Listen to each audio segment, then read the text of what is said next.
Welcome to part 3 of this re-recording podcast that you probably actually need to know. But this is what we recommend at what's best for making is your thumbnails and what seems available towards us and mostly affordable, especially if you're going to be in school. I'm in school, so basically this should be pretty much available to you.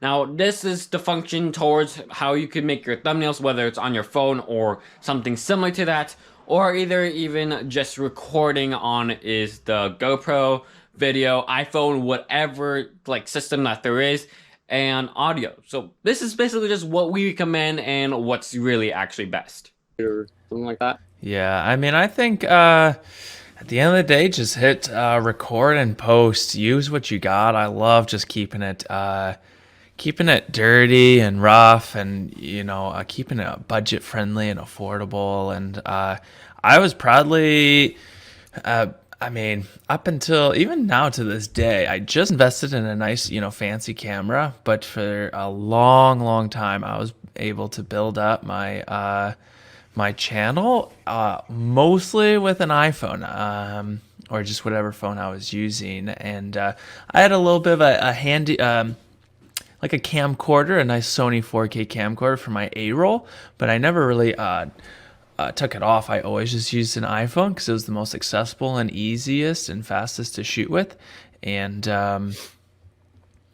yeah, it's good at compressing good file sizes and smooth to edit on the Mac. And yeah, so I think if you have a latest or a somewhat newer phone, I think that camera quality is great enough. Like Brendan was talking about, you can do an app to kind of up that quality, and then always consider your lighting. That'll help a lot. And then audio, as I think we'll talk about in a bit. But you can, I just reviewed a really cool wireless mic that plugs directly into your iPhone. Lapel, clip it on, get some nice lighting. No one will ever even know it was filmed on an iPhone. And so, yeah, phones are getting really good nowadays. Which one is that? The Rode or what microphone? I reviewed a couple. So my previous favorite was the Rode Go, but you needed a little bit of an adapter in order to get that into your phone. And I was able to compare these two products, and my mouse is still charging. I'm going to give it a couple minutes, but I compared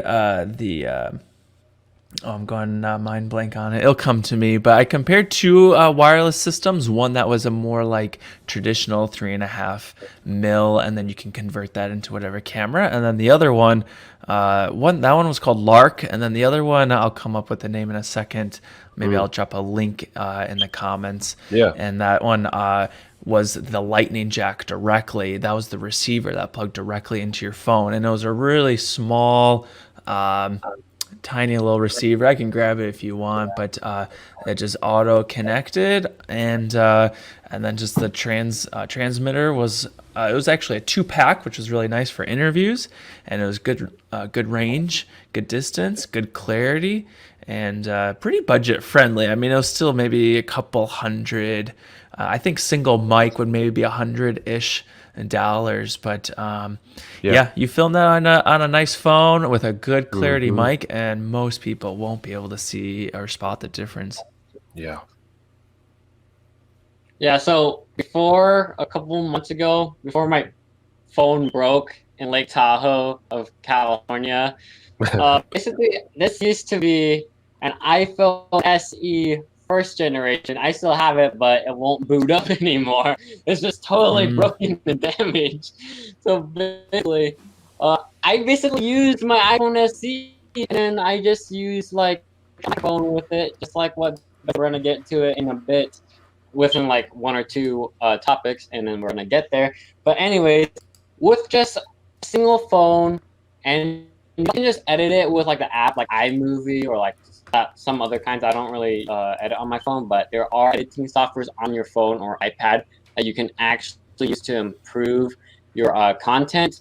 But basically, there's gonna be like another camera. Like, hold on, let's just use this one.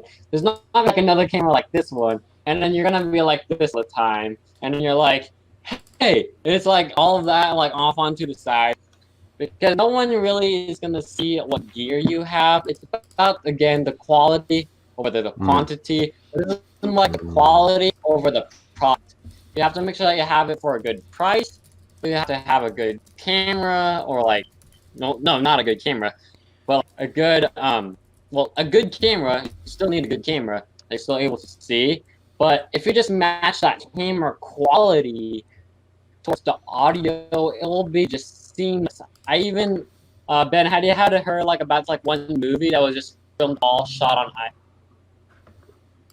this movie that had yeah, I think so. I forget what it was called. Yeah, I forgot about that. But you probably watched the movie. Anybody like, or like the viewers on here probably watched a movie and never even saw the credits that said shot on iPhone or like that, because basically, basically. Yep. Yeah, your smartphones, even the latest Samsungs are really good. But yeah, I'm on iPhone right now, and I mean, technically it's a little bit of an investment, but it can last you years if you go with like the Pro. What is the 12 Pro or something? You're getting 3 lenses in one, a great telephoto, which kind of compresses that depth of field, giving you a little bit more bokeh or a shallow depth of field look. The ultra wide is awesome for vlogging or just kind of walking around, panoramic shots.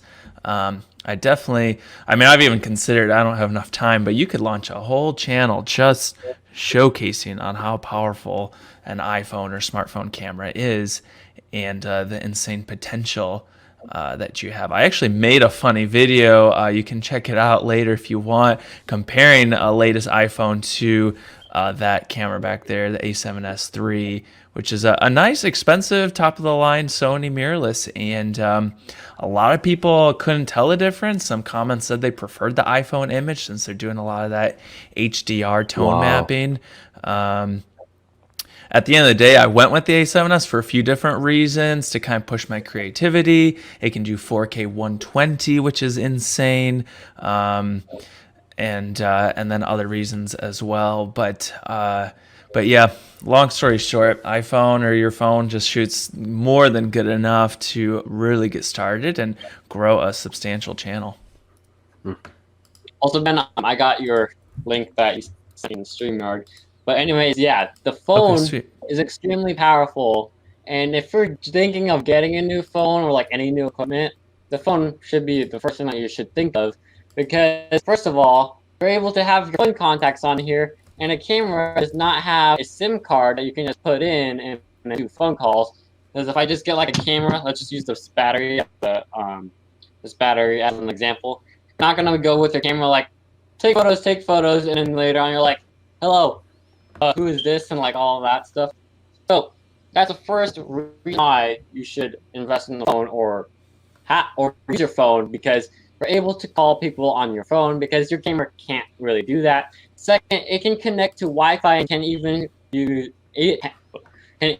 used as a hotspot. So that's the second reason. The third reason is because of your camera. You have a camera on there, and you can record your videos from a front and a back. Whoa, this is a lot. The fourth reason that you can use your camera is because you're able to, the fourth reason that you can use this is because you got an onboard flashlight with it. You don't need to get an external light with it. The fifth reason that you can use this is because basically on most phones the charger comes with it. This you can use your phone is basically because you can edit your videos on it. There's a lot of reasons. The seventh reason, which is going to be the final one, hopefully.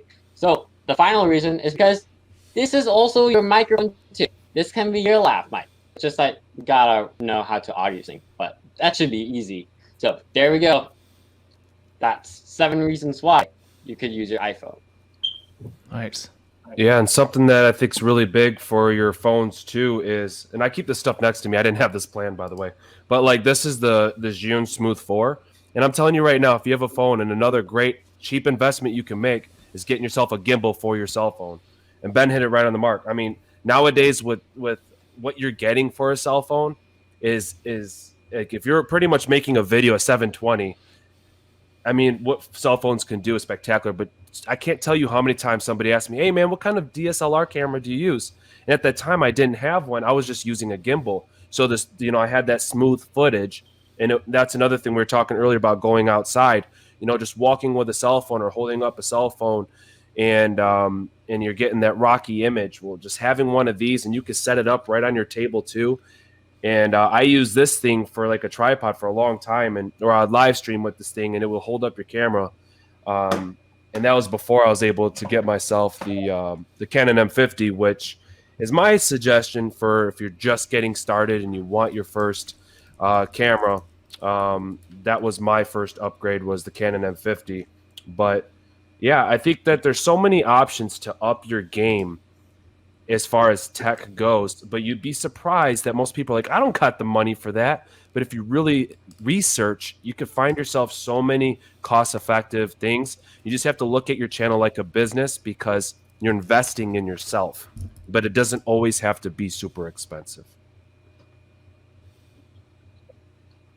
Yeah, that's what I agree. And we all agree with that. So we've been talking a while for what's best. So if you have questions, go ahead and send that into the Google form for this topic. I'll give the people like a couple of seconds to answer it. We'll go 10 seconds. Okay, 10 seconds had passed, and we're going to be off onto is the next one. The next one, actually, hold on. We're going to go a little bit back. We're almost there to audio. Almost there. So the question is, what should I aim for when making a thumbnail? What is best? So just do just like a little bit quick because the time. So Brendan, you had gave me before this stream is article about the rule of thirds. So just quickly talk about the rule of thirds. Oh, rule of thirds. Yeah. So pretty much to make it quick, it would be, I see a lot of thumbnails where the person is like in the middle of your screen. So pretty much just cutting your, I'm trying to do this right with the camera, but if you're splitting your image up in a grid, and for instance, you could be in the middle or you could be off to the side and pointing, but it's the rule of thirds, breaking up your image like as a grid. So you wouldn't want your head to be at the bottom of your screen. You wouldn't want it to be, it doesn't always have to be right in the middle. It's just, and I suggest you guys look that up, rule of thirds, and that way when you're making your thumbnail, you can put your body, once you do background eraser, put it in the proper spot, and it can really help just naturally catch somebody's attention and not steer them away from your thumbnail. And you can use the same thing for recording videos. So we'll have that article that Brendan gave me in the article under section 5 thumbnail goals, paragraph sentence number 2 of 2, and we're gonna go ahead and pull that up on here. Hold on, there we go. So right here, it's on me on section 5 thumbnail goals, and it's coming right there. So the other resources I would say I and Brendan would commend on here would be Adobe Photoshop if you have it, or like if you're in a school of art. Adobe Sparks, I don't know if that's paid or not. I don't think so. And then I don't Adobe own that, by the way. High five. So the next one that we have, if you're on a mobile or just simply use this too on the phone. Wow. Hold on. Let me talk to my grandma.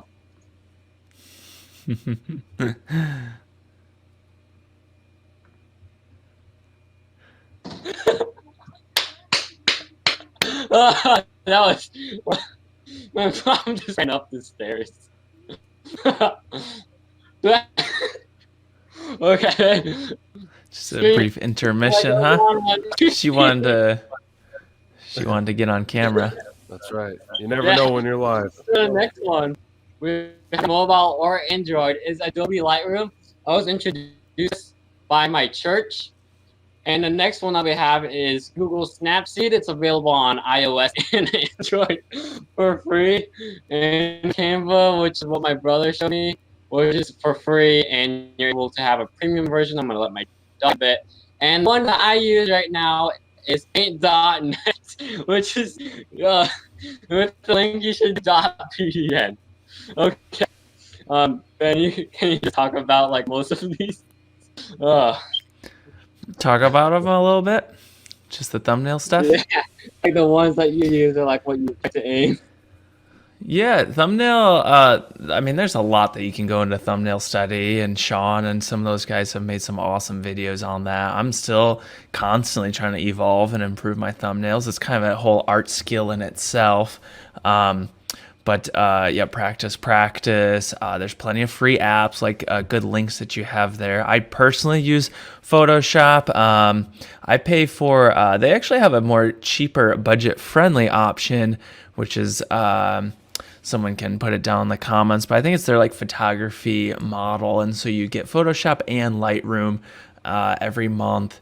And that's all I need. And with those two alone, I'm able to do plenty of editing. I've tried switching over to one of the more cheaper or free versions, but the workflow, I've already learned Photoshop. I've been using it for just a long time. And so it was going to take me too long to try to learn a new program and stuff. But just the basic understanding of layers and outlining and stuff like that.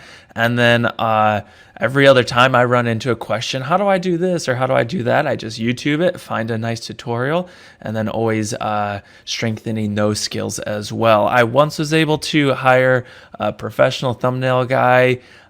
He's actually really good, and I wish I could pay him for every single thumbnail, but that obviously is a cost that sort of adds up over time. And so I'm not there yet, but you can, if you're smaller, medium size, you can always go to Fiverr.com. I love that site. And you can find people to, let's say you don't have any sort of Photoshop or editing skills. You could pay someone maybe $5, $10, $15 and make a nice thumbnail possibly over there. So that's a good option to consider. But I know Mr. Beast and a lot of guys, they won't even start filming a video until they have that thumbnail locked in. I know he'll spend, tons of thousands of dollars and hours and maybe days to just get that perfect thumbnail because he knows how important it is. And I'm definitely guilty of kind of rushing into making the video, and then throughout the process or maybe at the very end, oh shoot, like where's my thumbnail? What am I going to use? And every once in a while, you can still grab a screen grab from the video frame itself, but I think the essential is